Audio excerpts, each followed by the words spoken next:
تو میں یہ ضرور کہنا چاہتا ہوں کہ اگر یہ بجلی کے بل انہوں نے اسی طرح رکھے اور ہمیں یہ صرف بتاتے رہے کہ اتنی آئی پی پیز سے بات ہو گئی اتنی آئی پی پیز سے بات ہو گئی، تو پھر ظاہر سی بات ہے ہمارے پاس بڑے احتجاج کے سوا کوئی دوسرا راستہ نہیں ہوگا۔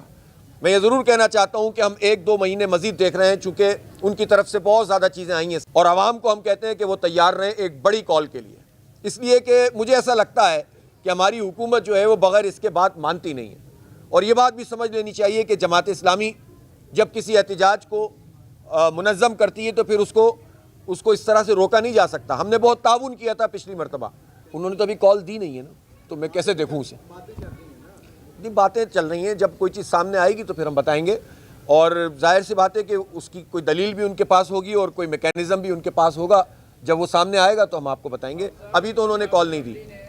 پہلی بات جو آپ نے کہی ہے یہ بات درست ہے کہ جب جاگیرداروں پہ ٹیکس لگانے کی بات آئی تو وہاں اعتراض کیا پیپلز پارٹی نے بھی اور پی ٹی آئی نے بھی۔ اگر جزوی اختلاف تھا تو ان کو جو ہے وہ کرنا چاہیے تھا۔ اصل میں بات یہ ہونی چاہیے کہ بڑے جاگیرداروں پہ ٹیکس لگنا چاہیے، عام کسان کو ریلیف ملنا چاہیے۔ زراعت پہلی ہماری بہت خراب ہے، اور ابھی گنے کی بھی ریٹ پراپر طریقے سے نہیں دیے جا رہے، جس کی وجہ سے ایک بحران پیدا ہو گیا۔ پھر شوگر مافیا وہ جو ہے پھر طاقت حاصل کر لے گی اور عام کسان اور کاشتکار کا بیڑا غرق کر دیں گے۔ گندم میں ہم دیکھ چکے ہیں یہ ہوا ہے۔ اسی طرح سے بڑے جاگیرداروں پہ جب ٹیکس لگے گا تو خود بخود جو چیزیں کنٹرول ہوں گی، لیکن وہاں پر نہیں لگانے دیتے۔ لیکن ایسی تمام چیزوں میں کہ جس میں سب کو فائدہ ہو رہا ہو، یعنی باجوہ صاحب کی ایکسٹینشن ہو یا ممبران اسمبلی کی تنخواہیں بڑھانے کا معاملہ ہو، یہ ساری پارٹیاں ایک ہو جاتی ہیں، اس میں کوئی اختلاف سامنے نہیں آتا، تو یہ افسوسناک ہے۔ اسی لیے ہم کہتے ہیں کہ ایک پورا کنسورشیم ہے جو تمام جماعتوں میں موجود ہوتا ہے، اور وہ سب اپنے ایک دوسرے کے مفادات کا تحفظ کرتے ہیں اور عوام کے خلاف جو چیزیں ہوتی ہیں اس میں ایک دوسرے کو سپورٹ کرتے ہیں۔ جو آپ نے بات کی ہے مدارس والی، ہمارا موقف اور مولانا فضل الرحمان صاحب کا موقف علیحدہ ہے، یہ بات سمجھ لیجئے۔ چونکہ جو اتحاد تنظیمات کی میٹنگ تھی اس میں جو رابطۃ المدارس کا موقف تھا وہ دوسرا تھا۔ ہم یہ سمجھتے ہیں کہ جب 2019 میں عمران خان صاحب کی حکومت میں ایک معاہدہ ہو گیا تھا اور اس معاہدے پہ تمام تنظیمات نے سائن کر دیے تھے، اور اس سائن کے مطابق پھر عمل درآمد ہونا چاہیے تھا، اور اس سے اگر اختلاف تھا تو وہ سامنے آنا چاہیے تھا، سب کو اعتماد میں لینا چاہیے تھا۔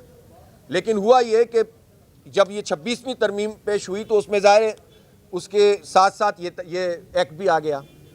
اس ایکٹ میں خود مولانا صاحب نے اجلاس میں یہ بات بتائی کہ اس کا جو ان کو متن دیا گیا تھا اس میں دونوں آپشن موجود تھے۔ ایک آپشن یہ تھا کہ آپ تعلیم کے ساتھ رجسٹر کرا سکتے ہیں، اور دوسرا آپشن یہ تھا کہ آپ سوسائٹی ایکٹ کے تحت رجسٹر کرا سکتے ہیں۔ لیکن جو بعد میں یہ پیش کیا گیا اس میں صرف جو ہے وہ سوسائٹی ایکٹ والا تھا۔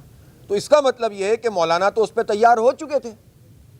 پہلی بات یہ ہے کہ مولانا مفتی منیب الرحمان صاحب، مولانا تقی عثمانی صاحب اور یہ چاروں پانچوں وفاق، یہ سارے کے سارے ایگریڈ تھے ڈائریکٹریٹ آف ایجوکیشن کے ساتھ رجسٹر ہونے پر۔ تو وہ کون سے عوامل تھے جس کی وجہ سے رائے تبدیل ہوئی؟ تو مولانا کو چاہیے تھا کہ تمام لوگوں کو اعتماد میں لیتے۔ اب اس کے بعد تو بورڈ بھی 15 ہو گئے، وہ 15 لوگوں کو اعتماد میں لیتے، لیکن انہوں نے از خود ہی یہ کام شروع کر دیا، اور وہ ایگری ہو گئے تھے دونوں بورڈوں کے اوپر۔ پھر اس کے بعد پاس دوسرا ہو گیا، اب وہ کہتے ہیں وہ گزٹ بن گیا۔ ہمارا اس میں رائے یہ، ہم اختلاف نہیں چاہتے، ہم علماء کے درمیان تقسیم نہیں چاہتے۔ ہم یہ چاہتے ہیں کہ ایک تو مولانا اس میں سب کو بلائیں، ان بورڈز کو بھی بلائیں اور باقی بورڈ جو اختلاف کر رہے ہیں ان کو بھی بلائیں۔ اور ہمارے نزدیک یہ آپشن موجود ہے کہ اول تو اس معاہدے کے مطابق سب کو فالو کرنا چاہیے 2019 کے مطابق، کیونکہ اس میں بہت سارے لوگ رجسٹر ہو چکے ہیں، ان کی رجسٹریشن کا کیا ہوگا؟ تو اب تعلیم والا بھی اوپن کر دیں، اور اگر سب کی رائے بنے تو سوسائٹی ایکٹ والا، جو چاہے صنعتوں کے ساتھ اپنے آپ کو رجسٹر کرائے، جو چاہے تعلیم کے ساتھ کرا لے، جس کی جو مرضی آئے۔ تو میں سمجھتا ہوں کہ اختلاف نہیں پیدا ہونا چاہیے، اور بعض چیزیں ایسی ہوتی ہیں کہ جس کو سامنے رکھ کر اپنی دوسری چیزوں کو جو ہے وہ کہ اثر کو زائل کرنے کی کوشش نہیں کرنی چاہیے۔ 26ویں ترمیم قوم کے ساتھ اچھا نہیں ہوا۔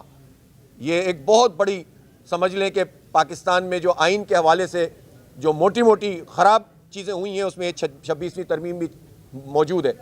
جو لوگ بھی اس کے مرتکب ہوئے ہیں وہ تاریخ میں انہوں نے اپنا نام لکھوا لیا ہے، آئین کا حلیہ بگاڑنے، عدالتوں کو بے وزن کرنے، طاقتوروں کی اجارہ داری قائم کرنے کے حوالے سے۔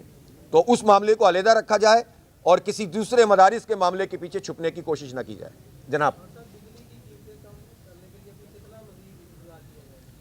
آپ انشاءاللہ اللہ نے چاہا تو ہم آپ کے ابھی ظاہر سردی ہے نا، یہ دسمبر جنوری اس میں بھی بل بہت بڑے بڑے آ رہے ہیں، لیکن آپ تیاری کریں سب لوگ، اور کیمرہ مین تو بہت زبردست طریقے سے تیاری کریں، انشاءاللہ آپ کو اچھے اچھے شاٹس دیکھنے کو ملیں گے اور بہت بڑے پیمانے پر ہم تحریک چلائیں گے پورے پاکستان، اور اللہ نے چاہا تو یہ ان سے کم کروائیں گے انشاءاللہ۔ جی نہیں، ایک تو یہ اچھی بات نہیں ہوتی کہ کوئی بھی پرائم منسٹر اپنی مدت پوری نہیں کرتا۔ جب رجیم چینج ہو رہی تھی پچھلی مرتبہ تو ہم نے تو اس پر بہت واضح بات کی تھی، یہ نہیں ہونی چاہیے، اور جو لوگ یہ کام کر رہے تھے انہیں پھر بعد میں بھگتنا بھی پڑتا ہے۔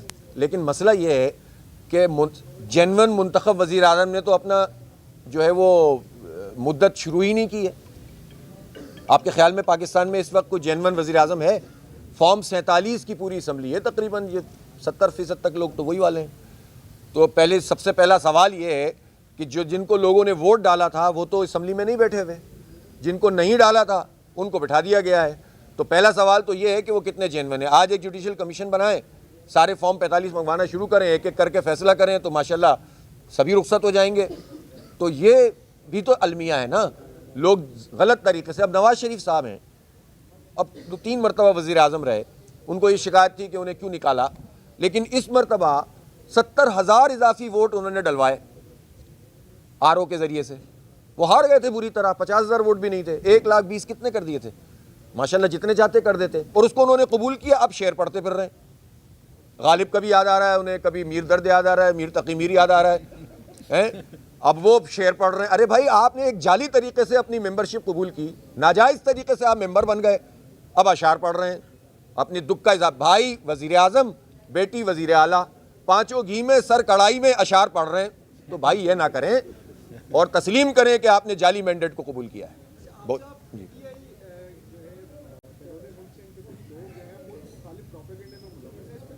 جو بھی ملک مخالف پروپیگنڈے میں ملوث ہے، جس سے بھی تعلق ہو، پی ٹی آئی سے ہو، نون لیگ سے ہو، کسی سے بھی ہو، وہ قابل معافی نہیں ہے۔ سیدھی بات ہے، ملک پاکستان جو ہے نا، یہ کسی جغرافیے کا نام نہیں، یہ عقیدے نظریے کا نام ہے، لاکھوں لوگوں کی قربانی کے نتیجے میں حاصل ہوا ہے۔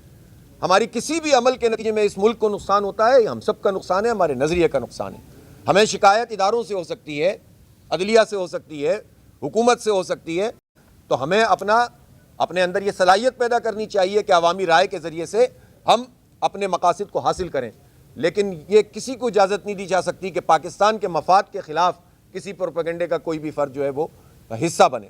یہ تو قابل قبول ہو ہی نہیں سکتا۔ دیکھو یار، میں آپ کو ایک بات بتاؤں، ویسے جب انہوں نے جس وقت بلدیاتی انتخاب میں کراچی میں جماعت اسلامی کا میئر نہیں بننے دیا تھا نا، تو بلاول کا جو جہاز ٹیک آف ہونے جا رہا تھا نا، وہ وہیں کریش ہو گیا تھا۔ وہ وزیر اعظم اب نہیں بن سکتا۔